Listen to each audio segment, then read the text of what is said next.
दरोगा ने एक गर्भवती महिला को चोर समझकर थाने में बंद कर दिया। सालों बाद वही महिला उसकी सबसे बड़ी अधिकारी बन गई। गुजरात के अहमदाबाद शहर की एक तपती हुई दोपहर थी। मई का महीना था और सूरज मानो पूरे शहर को आग की तरह झुलसा रहा था। सड़कों पर तेज धूप चमक रही थी। कहीं ऑटो रिक्शा की आवाजें गूंज रही थी, कहीं ठेले वाले अपनी दुकानें लगाए खड़े थे, तो कहीं फैक्ट्री से निकलते मजदूर अपने थके हुए शरीर को घसीटते हुए घर की ओर जा रहे थे। उसी भीड़ भाड़ और शोर से भरे शहर के बीच एक संकरी सड़क के किनारे धीरे धीरे कदम बढ़ाती हुई एक महिला चल रही थी, जिसका नाम कविता था। उसके चेहरे पर थकान साफ दिखाई दे रही थी, माथे पर पसीने की बूंदें चमक रही थी और उसकी चाल भी सामान्य लोगों की तरह तेज नहीं बल्कि बहुत संभल संभल कर थी, क्योंकि वो 7 महीने की गर्भवती थी और उसके पेट का उभरा हुआ आकार साफ बता रहा था कि उसके भीतर एक नई जिंदगी पल रही है।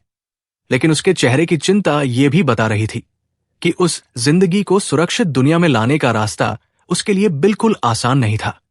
कविता मूल रूप से गुजरात के ही एक छोटे से कस्बे की रहने वाली थी, लेकिन शादी के बाद अपने पति रमेश के साथ अहमदाबाद आ गई थी, क्योंकि रमेश यहाँ की एक कपड़ा फैक्ट्री में मजदूरी करता था और उसी की कमाई से दोनों का छोटा सा घर चलता था।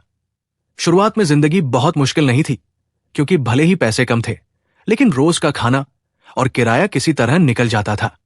पर अचानक सब कुछ उस दिन बदल गया जब फैक्ट्री के मालिक ने घाटे का बहाना बनाकर फैक्ट्री बंद कर दी और बिना मजदूरों को पूरा पैसा दिए ही शहर छोड़कर गायब हो गया। उस दिन के बाद से रमेश हर सुबह काम की तलाश में निकलता और देर रात खाली हाथ लौट आता। घर में राशन धीरे धीरे खत्म होने लगा, मकान मालिक रोज किराए के लिए ताने देने लगा और ऊपर से डॉक्टर ने कविता को साफ कहा था कि अब उसे आराम करना चाहिए, क्योंकि गर्भ का 7वां महीना चल रहा है और जरा सी भी लापरवाही बच्चे और मां दोनों के लिए खतरा बन सकती है। लेकिन आराम करना तब संभव होता है जब जिंदगी में थोड़ी सी भी सुविधा हो। यहां तो हर दिन एक नई चिंता लेकर आता था। उस दिन कविता अकेली ही घर से निकली थी, क्योंकि उसने पास के बाजार में सुना था कि एक गोदाम में सामान उठाने और पैकिंग का काम मिल सकता है। उसने सोचा था कि अगर उसे हल्का फुल्का भी काम मिल जाए तो कम से कम कुछ पैसे आ जाएंगे, जिससे घर में दवा और राशन का इंतजाम हो सकेगा।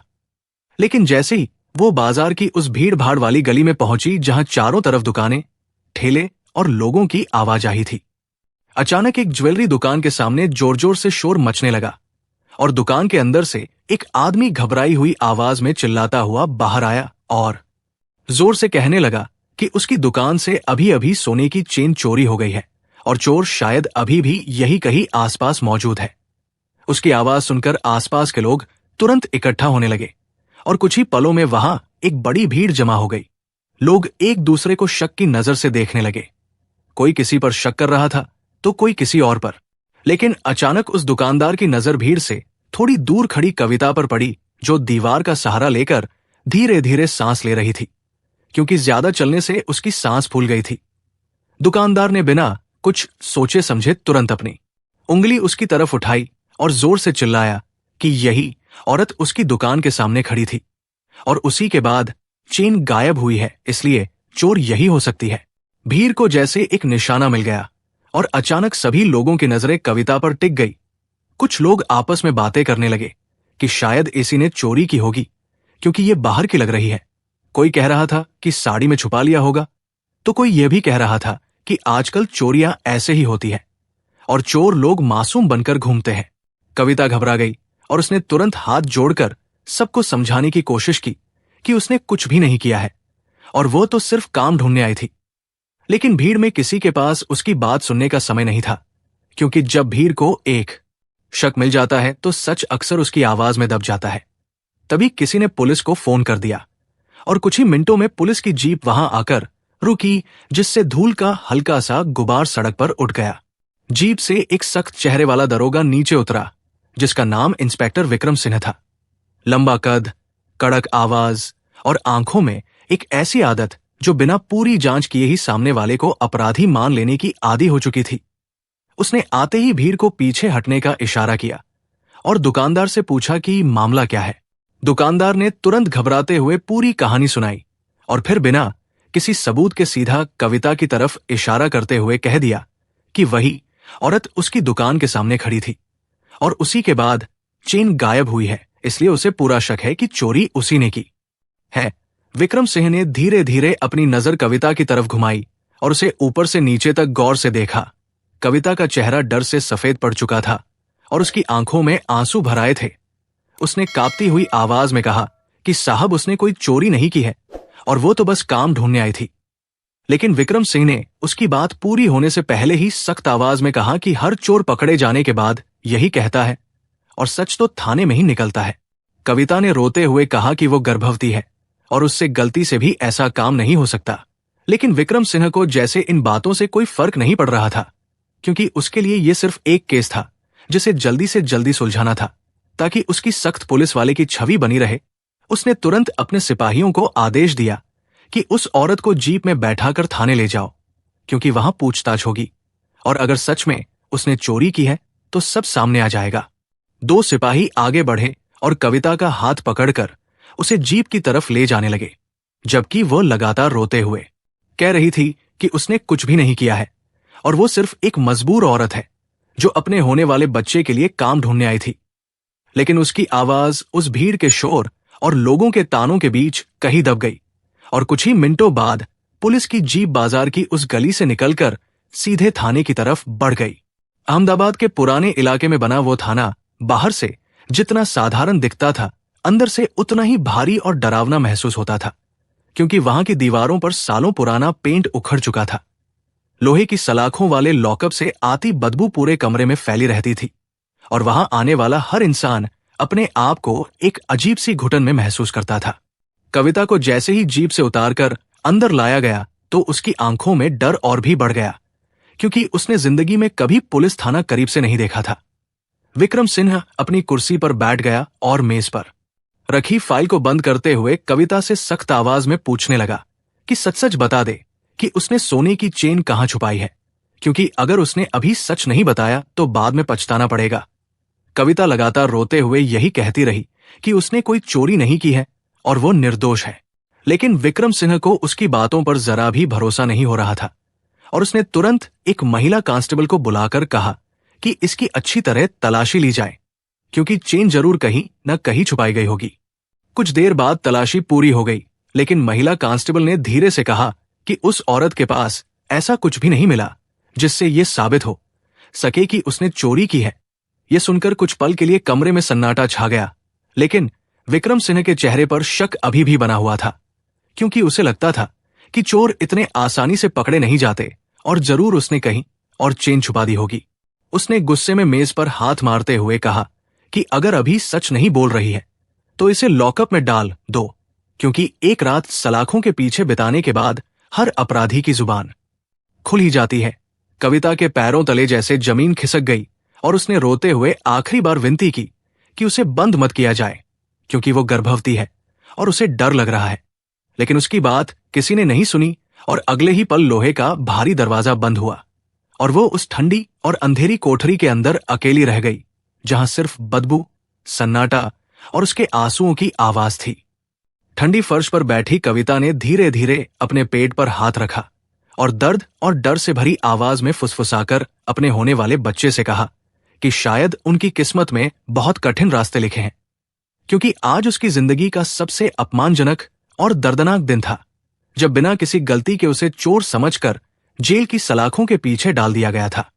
लेकिन उसे यह बिल्कुल नहीं पता था कि किस्मत का खेल अभी शुरू ही हुआ है और आने वाले सालों में वही महिला, जिसकी आज कोई सुनने वाला नहीं है, एक दिन इतनी ताकतवर बनकर लौटेगी कि उसी थाने में खड़ा वही दरोगा उसकी नजरों से नजर मिलाने की हिम्मत नहीं कर पाएगा। अहमदाबाद के उस पुराने थाने के लॉकअप के अंदर बैठी कविता की आंखों से लगातार आंसू बह रहे थे और ठंडी सीमेंट की फर्श पर बैठते हुए उसके शरीर में एक अजीब सी सहरन दौड़ रही थी। कमरे के कोने में लगी कमजोर सी पीली लाइट झिलमिला रही थी और उसके नीचे बैठी वो एक ऐसी महिला लग रही थी जिसकी जिंदगी अचानक बिना किसी गलती के अंधेरे में धकेल दी गई हो। बाहर बरामदे में पुलिस वालों की आवाजें गूंज रही थी, कहीं फोन बज रहा था, कहीं कोई फाइल पलटी जा रही थी। लेकिन उस लॉकअप के अंदर समय जैसे थम गया था और हर मिनट कविता के लिए 1 घंटे जैसा भारी लग रहा था, क्योंकि वो सिर्फ अपने पेट पर हाथ रखकर यही सोच रही थी कि उसके बच्चे ने दुनिया में आने से पहले ही कितना बड़ा अपमान और दर्द सह लिया है। कुछ देर बाद थाने के बरामदे में खड़े दो सिपाही आपस में धीरे धीरे बात कर रहे थे और उनकी बातचीत के शब्द लॉकअप तक साफ सुनाई दे रहे थे, क्योंकि वहां ज्यादा शोर नहीं था।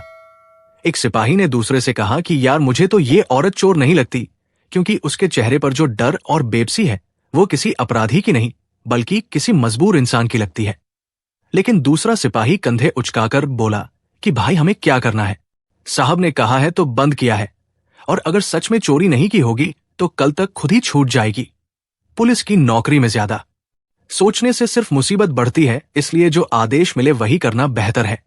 उनकी बात सुनकर कविता के दिल में थोड़ी सी उम्मीद जगी, लेकिन तुरंत ही वो उम्मीद भी टूट गई, क्योंकि उसे याद आ गया कि जब भीड़ ने उस पर आरोप लगाया था तब भी किसी ने उसकी बात नहीं सुनी थी। रात धीरे धीरे गहराने लगी और बाहर सड़क पर वाहनों की आवाजें कम होने लगी। थाने के बरामदे में लगी ट्यूबलाइटों की रोशनी जमीन पर लंबी परछाइयां बना रही थी, और उसी बीच इंस्पेक्टर विक्रम सिन्हा अपनी कुर्सी पर बैठा फाइलें देख रहा था। उसके चेहरे पर वही सख्त भाव थे, क्योंकि उसके लिए यह सिर्फ एक और मामला था जिसे वो अपनी सख्ती से हल करना चाहता था। उसने एक बार फिर उस दुकानदार का बयान पढ़ा जिसमें साफ लिखा था कि उसने उस महिला को दुकान के सामने खड़े देखा था और उसके बाद चेन गायब हो गई थी। विक्रम सिन्हा के मन में यही बात घूम रही थी कि अगर वो औरत निर्दोष होती तो इतनी घबराई हुई क्यों दिख रही थी। उसे ये समझ ही नहीं आ रहा था कि कभी कभी डर अपराध का नहीं बल्कि बेबसी का भी होता है। इसी बीच लॉकअप के अंदर बैठी कविता को अचानक पेट में हल्का सा दर्द महसूस हुआ और उसने घबराकर अपनी आंखें बंद कर ली, क्योंकि डॉक्टर ने पहले ही कहा था कि ज्यादा तनाव और डर बच्चे के लिए ठीक नहीं है। उसने गहरी सांस लेने की कोशिश की और अपने आप को शांत करने की कोशिश करने लगी, लेकिन हर बार उसकी आंखों के सामने वही दृश्य आ जाता जब भीड़ उसे घेरकर चोर कह रही थी और पुलिस वाले उसे पकड़कर जीप में बैठा रहे थे। वो सोच रही थी कि अगर रमेश को ये सब पता चलेगा तो उस पर क्या गुजरेगी, क्योंकि वो पहले ही बेरोजगारी और गरीबी से परेशान था और अब ये नया संकट उसकी जिंदगी को पूरी तरह तोड़ सकता था। करीब रात के 10 बजे होंगे जब थाने के गेट के बाहर एक दुबला-पतला आदमी घबराया हुआ सा अंदर आया और उसने कांपती आवाज में ड्यूटी पर खड़े सिपाही से पूछा कि क्या यहां कविता नाम की किसी महिला को लाया गया है।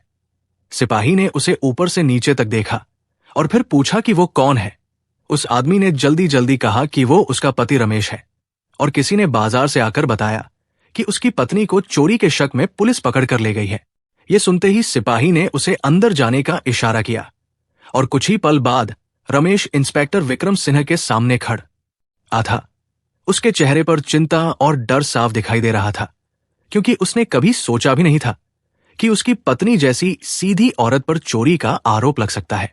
रमेश ने हाथ जोड़कर धीमी आवाज में कहा कि साहब, उसकी पत्नी बहुत सीधी और ईमानदार औरत है और वो चोरी जैसा काम कभी नहीं कर सकती।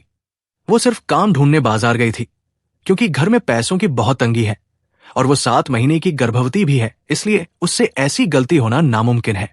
लेकिन विक्रम सिंह ने उसकी बात ध्यान से सुनने के बजाय थोड़े कठोर स्वर में कहा कि अगर वो निर्दोष है तो जांच के बाद खुद ही साबित हो जाएगा, और अभी उसे लॉकअप में रखा गया है क्योंकि शक उसी पर है। ये सुनते ही रमेश की आंखों में आंसू आ गए और उसने विनती करते हुए कहा कि कम से कम उसे अपनी पत्नी से मिलने दिया जाए, क्योंकि वो बहुत डर गई होगी। कुछ पल सोचने के बाद विक्रम सिंह ने इशारा किया और एक सिपाही रमेश को लॉकअप के पास ले गया। जैसे ही कविता ने अपने पति को सामने देखा, उसकी आंखों से आंसुओं की धारा और तेज हो गई और वो सलाखों के पास आकर खड़ी हो गई। दोनों कुछ पल तक बिना बोले एक दूसरे को देखते रहे, क्योंकि शब्द जैसे गले में अटक गए थे। फिर रमेश ने कांपती आवाज में पूछा कि ये सब कैसे हुआ, और कविता ने रोते हुए पूरी घटना बता दी कि कैसे अचानक दुकानदार ने उस पर आरोप लगा दिया और बिना कोई सबूत देखे पुलिस उसे यहां ले आई। रमेश ने सलाखों के बीच से उसका हाथ पकड़ने की कोशिश की और धीरे से कहा कि वो चिंता न करे, क्योंकि सच ज्यादा देर तक छुप नहीं सकता। लेकिन उसी समय थाने के बाहर से एक नई आवाज सुनाई दी, क्योंकि वही ज्वेलरी दुकानदार तेजी से अंदर आ रहा था और उसके चेहरे पर अजीब सी बेचैनी थी। उसने आते ही जोर से कहा कि उसे इंस्पेक्टर साहब से तुरंत बात करनी है। विक्रम सिंह ने सिर उठाकर उसकी तरफ देखा और पूछा कि क्या हुआ। दुकानदार ने हिचकिचाते हुए कहा कि दुकान के अंदर लगे सीसीटीवी कैमरे की रिकॉर्डिंग अभी अभी देखी गई है और उसमें साफ दिख रहा है कि चेन किसी और आदमी ने चुराई थी, जो भीड़ का फायदा उठाकर भाग गया था, और उस महिला का चोरी से कोई लेना देना नहीं था। यह सुनते ही कमरे में कुछ सेकंड के लिए पूरी तरह सन्नाटा छा गया, क्योंकि सच अचानक सामने आ चुका था और लॉकअप में बंद वो गर्भवती महिला पूरी तरह निर्दोष थी। लेकिन उस सन्नाटे के बीच कविता के दिल में जो घाव बन चुका था वो इतना गहरा था कि सिर्फ एक माफी से भरना आसान नहीं था, क्योंकि उस एक गलत फैसले ने उसकी इज्जत, उसका आत्मसम्मान और उसकी जिंदगी को हमेशा के लिए बदल दिया था। और शायद उसी पल उसके मन के अंदर कहीं एक ऐसी आग जल चुकी थी जो आने वाले सालों में उसे एक बिल्कुल अलग रास्ते पर ले जाने वाली थी। अगली सुबह अहमदाबाद शहर में सूरज की हल्की रोशनी धीरे धीरे सड़कों और इमारतों पर फैल रही थी। लेकिन उस थाने के अंदर बैठी कविता की रात अभी भी खत्म नहीं हुई थी, क्योंकि पूरी रात उसने जागते हुए बिताई थी। उसके मन में डर, अपमान और दर्द की इतनी सारी परतें जमा हो चुकी थी कि उसे लग रहा था जैसे उसकी पूरी जिंदगी एक ही रात में बदल गई हो। जब किसी इंसान को बिना गलती के अपराधी की तरह सलाखों के पीछे खड़ा कर दिया जाता है तो सिर्फ शरीर नहीं बल्कि आत्मसम्मान भी घायल हो जाता है। और कविता के दिल में वही चोट गहराई तक उतर चुकी थी। इंस्पेक्टर विक्रम सिन्हा को जैसे ही सीसीटीवी की सच्चाई पता चली, उसके चेहरे का आत्मविश्वास कुछ पल के लिए टूट गया, क्योंकि अब उसे समझ में आ गया था कि जिस औरत को उसने बिना पूरी जांच के चोर समझ लिया था वो पूरी तरह निर्दोष थी। उसने तुरंत सिपाही को आदेश दिया कि लॉकअप का दरवाजा खोला जाए और उस महिला को बाहर लाया जाए। लोहे का भारी दरवाजा जब खड़खड़ाहट के साथ खुला तो कविता धीरे धीरे उठी। उसकी आंखों में रात भर की जागी हुई थकान थी और चेहरे पर ऐसा दर्द था जिसे शब्दों में बयान करना आसान नहीं था। वो धीरे धीरे बाहर आई और कुछ कदम दूर खड़े अपने पति रमेश के पास जाकर खड़ी हो गई। रमेश ने तुरंत उसका हाथ पकड़ लिया, जैसे वह डर रहा हो कि कहीं ये सब सपना ना हो। विक्रम सिंह ने कुछ पल तक चुप रहकर कविता की तरफ देखा और फिर थोड़ी धीमी आवाज में कहा कि जांच में यह साफ हो गया है कि चोरी किसी और आदमी ने की थी और उसे गलतफ हमी में यहां लाया गया था, इसलिए अब उसे छोड़ दिया जा रहा है।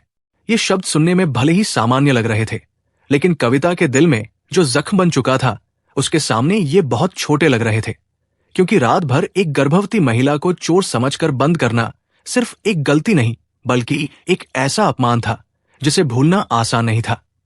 कविता ने कुछ नहीं कहा।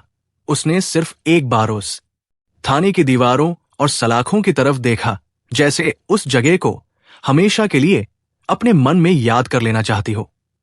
रमेश ने धीरे धीरे उसे सहारा देकर बाहर ले जाना शुरू किया और जब वे दोनों थाने के गेट से बाहर निकले तो सुबह की हल्की हवा उनके चेहरों से टकराई।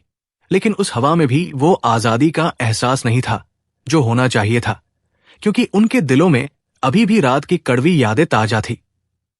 रास्ते में चलते हुए रमेश बार बार उसे समझा रहा था कि जो हुआ उसे भूल जाना चाहिए, क्योंकि जिंदगी में पहले से ही बहुत मुश्किलें हैं। लेकिन कविता के मन में एक अजीब सी खामोशी थी।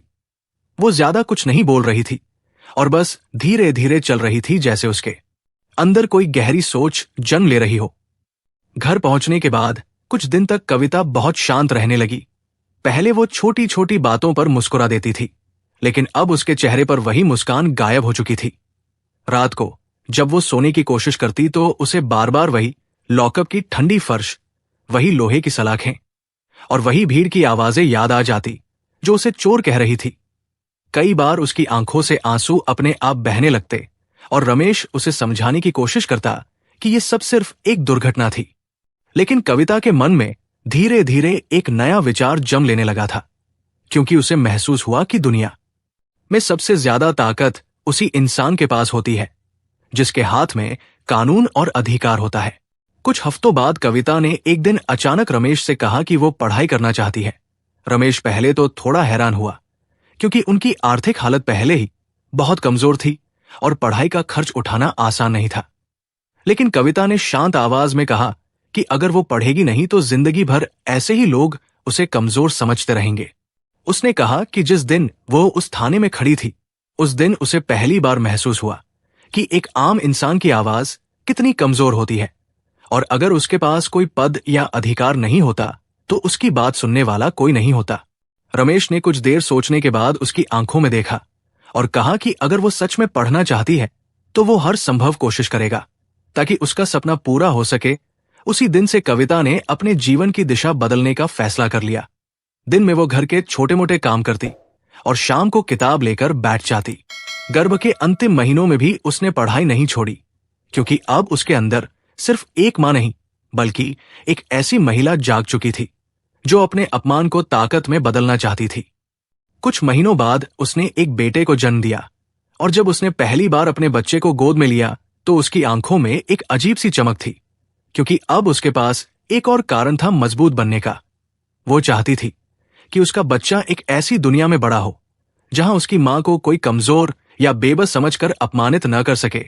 धीरे धीरे समय बीतने लगा और बच्चे के साथ साथ कविता की पढ़ाई भी आगे बढ़ती रही। कई बार पैसे की कमी होती, कई बार समाज के लोग ताने मारते कि एक गरीब औरत पढ़कर क्या कर लेगी, लेकिन हर बार कविता को उस रात का लॉकअप याद आ जाता और वही याद उसके अंदर एक नई ऊर्जा भर देती। साल दर साल गुजरते गए और धीरे धीरे वो दिन भी आया जब कविता ने प्रशासनिक सेवा की परीक्षा देने का फैसला किया। यह फैसला आसान नहीं था, क्योंकि उस परीक्षा की तैयारी के लिए बहुत मेहनत और धैर्य चाहिए था। लेकिन कविता ने ठान लिया था कि अब वो सिर्फ अपनी जिंदगी नहीं बल्कि अपने आत्मसम्मान की लड़ाई भी लड़ रही है। दिन में वह अपने बच्चे की देखभाल करती और रात में देर तक पढ़ाई करती। कई बार थकान इतनी ज्यादा होती कि आंखें बंद होने लगती, लेकिन उसी समय उसे याद आ जाता कि कैसे एक गलत शक के कारण उसे चोर बनाकर लॉकअप में डाल दिया गया था, और वही याद उसे फिर से किताब खोलने की ताकत दे देती। समय की रफ्तार धीरे धीरे आगे बढ़ती रही और कई सालों की कठिन मेहनत के बाद आखिरकार वो दिन भी आया जब परीक्षा का परिणाम घोषित हुआ। उस दिन जब कविता ने कंप्यूटर स्क्रीन पर अपना नाम देखा तो कुछ पल के लिए उसे विश्वास ही नहीं हुआ, क्योंकि उसकी मेहनत रंग ला चुकी थी और वो अब प्रशासनिक सेवा में चयनित हो चुकी थी। उस क्षण उसकी आंखों के सामने एक साथ कई दृश्य घूम गए। गरीबी के दिन, लोगों के ताने, रात रात भर की पढ़ाई और सबसे ज्यादा वह रात जब उसे एक चोर समझकर लॉकअप में बंद कर दिया गया था। लेकिन किस्मत का सबसे बड़ा मोड़ अभी बाकी था, क्योंकि कुछ साल बाद जब उसकी पहली बड़ी पोस्टिंग का आदेश आया तो उसमें जो शहर लिखा था उसे पढ़कर वो कुछ पल के लिए पूरी तरह शांत हो गई। उस कागज पर साफ लिखा था कि उसकी नई नियुक्ति अहमदाबाद जिले में वरिष्ठ प्रशासनिक अधिकारी के रूप में की जा रही है। वही शहर, वही जगह जहां कभी उसे बिना गलती के अपराधी बना दिया गया था। अहमदाबाद शहर की सुबह उस दिन कुछ अलग ही लग रही थी, क्योंकि मानसून की हल्की ठंडी हवा पूरे शहर में घूम रही थी। सड़कें रात की बारिश के कारण थोड़ी चमक रही थी और सरकारी दफ्तरों के बाहर रोज की तरह कर्मचारियों की हलचल शुरू हो चुकी थी। लेकिन शहर के प्रशासनिक मुख्यालय के बाहर आज माहौल थोड़ा ज्यादा गंभीर था, क्योंकि एक नई वरिष्ठ अधिकारी अपनी पोस्टिंग संभालने वाली थी और कई विभागों के अधिकारी वहां पहले से ही इकट्ठा होकर उनके आने का इंतजार कर रहे थे। किसी को अभी ये अंदाजा नहीं था कि उस अधिकारी की जिंदगी की सबसे गहरी कहानी इसी शहर की एक पुरानी घटना से जुड़ी हुई है। काले रंग की सरकारी गाड़ी धीरे धीरे मुख्यालय के गेट के सामने आकर रुकी और गाड़ी का दरवाजा खुला। बाहर उतरी एक आत्मविश्वास से भरी महिला, जिसकी आंखों में दृढ़ता और चेहरे पर एक शांत गंभीरता थी। ये वही कविता थी जो कई साल पहले इसी शहर की एक भीड़ भाड़ वाली सड़क पर बेबस खड़ी थी और जिसे एक गलत शक के कारण चोर समझकर थाने के लॉकअप में डाल दिया गया था। लेकिन आज समय ने ऐसा चक्र पूरा किया था कि वही महिला अब जिले की एक बड़ी प्रशासनिक अधिकारी बनकर वापस आई थी और उसके एक फैसले से कई लोगों की किस्मत बदल सकती थी। मुख्यालय के अंदर कदम रखते ही कर्मचारियों ने सम्मान के साथ उसे नमस्कार किया और औपचारिक स्वागत के बाद उसे उसके कार्यालय तक ले जाया गया। बड़े से कमरे में रखी कुर्सी पर बैठते समय उसके मन में एक अजीब सा एहसास उठा, क्योंकि उसने कभी सोचा भी नहीं था कि जिंदगी उसे इतनी दूर तक ले आएगी। कुछ पल के लिए उसकी आंखों के सामने वही पुरानी रात घूम गई जब वो ठंडी फर्श पर बैठी रो रही थी, और आज वही शहर उसके सामने एक नई पहचान के साथ खड़ा था। कुछ दिनों बाद उसे शहर के अलग अलग विभागों का निरीक्षण करना था और उसी क्रम में पुलिस विभाग की समीक्षा बैठक भी रखी गई। बैठक के लिए शहर के कई पुलिस अधिकारी मुख्यालय पहुंचे और उनमें से एक चेहरा ऐसा भी था जो समय के साथ थोड़ा बदल जरूर गया था, लेकिन उसकी पहचान अभी भी वही थी। वो इंस्पेक्टर विक्रम सिंह था, जिसने सालों पहले बिना पूरी जांच के कविता को चोर समझकर लॉकअप में डाल दिया था। आज वो भी इस बैठक में मौजूद था, लेकिन उसे अभी ये अंदाजा नहीं था कि जिस अधिकारी के सामने वो रिपोर्ट पेश करने वाला है, वो वही महिला है जिसे उसने कभी सलाखों के पीछे खड़ा किया था। बैठक शुरू हुई और एक एक करके अधिकारी अपनी रिपोर्ट प्रस्तुत करने लगे। जब विक्रम सिंह की बारी आई तो वो फाइल लेकर आगे बढ़ा और जैसे ही उसने सिर उठाकर सामने बैठे अधिकारी की तरफ देखा, उसके हाथ एक पल के लिए रुक गए, क्योंकि सामने बैठी महिला का चेहरा उसे कहीं देखा हुआ लगा।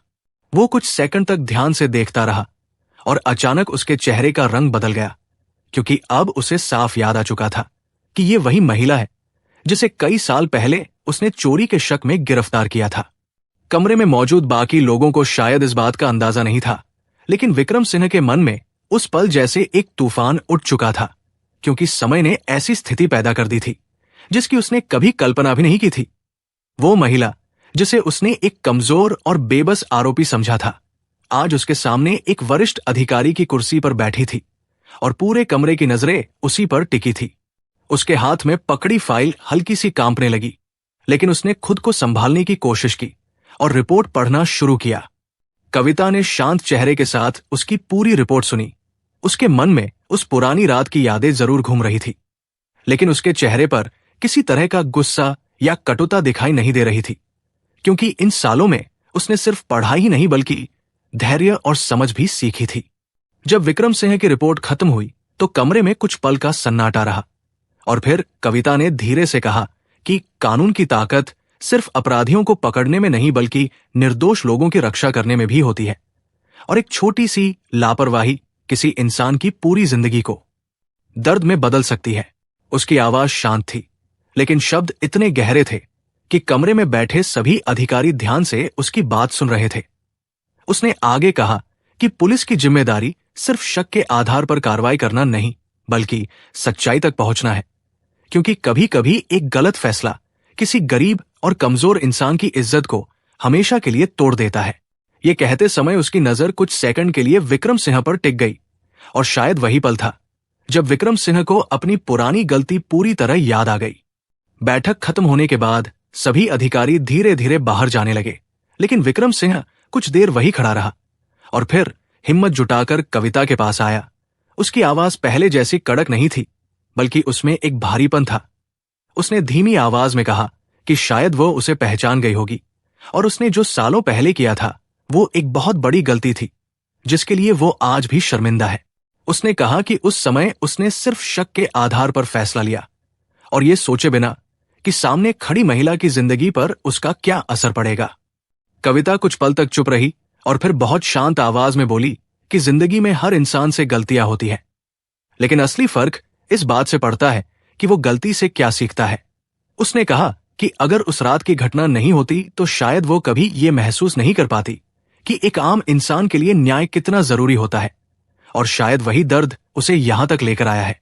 उसके शब्दों में गुस्सा नहीं बल्कि एक गहरी सच्चाई थी जिसने विक्रम सिंह को और ज्यादा झुका दिया। कुछ देर बाद विक्रम सिंह ने सिर झुकाकर उससे माफी मांगी और कमरे से बाहर चला गया। कविता ने खिड़की से बाहर देखते हुए एक लंबी सांस ली, क्योंकि कई सालों से उसके दिल में जो भारीपन था वो आज थोड़ा हल्का हो गया था। उसने महसूस किया कि जिंदगी का सबसे बड़ा बदला किसी को सजा देना नहीं बल्कि खुद इतना मजबूत बन जाना होता है कि वही लोग जो कभी आपको कमजोर समझते थे एक दिन आपके सामने सिर झुकाकर खड़े हों। अहमदाबाद शहर की सड़कें उसी तरह चलती रहीं, लोग अपने काम में लगे रहे, लेकिन उस दिन एक कहानी अपने सबसे गहरे मोड़ पर पहुंचकर खत्म हुई, क्योंकि एक गर्भवती महिला जिसे कभी चोर समझकर लॉकअप में बंद कर दिया गया था, वही महिला सालों बाद उसी शहर में न्याय और जिम्मेदारी की सबसे ऊंची कुर्सी पर बैठी थी, और उसकी जिंदगी ये साबित कर चुकी थी कि कभी कभी किस्मत इंसान को गिराती नहीं बल्कि उसे इतना मजबूत बनाने के लिए परखती है कि वो एक दिन खुद अपनी पहचान बनाकर दुनिया के सामने खड़ा हो सके। अगर आपको ये कहानी पसंद आई हो और इसने आपके दिल को छुआ हो तो वीडियो को लाइक जरूर करें, क्योंकि आपका एक लाइक हमें ऐसी ही प्रेरणादायक और सच्चाई से भरी कहानियां आप तक लाने की ताकत देता है। अगर आप चाहते हैं कि ऐसी ही प्रेरणादायक, भावनात्मक और जिंदगी बदल देने वाली कहानियां आपको रोज सुनने को मिले तो हमारे चैनल को सब्सक्राइब करना बिल्कुल मत भूलिए और साथ में बेल आइकन जरूर दबा दीजिए ताकि हमारी हर नई कहानी का नोटिफिकेशन आपको सबसे पहले मिल सके। और हाँ, इस कहानी के बारे में अपनी राय हमें कमेंट में जरूर बताइए, क्योंकि आपके कमेंट हमें और भी बेहतर कहानियां बनाने की प्रेरणा देते हैं। मिलते हैं अगली एक और दमदार और दिल को छू लेने वाली कहानी के साथ।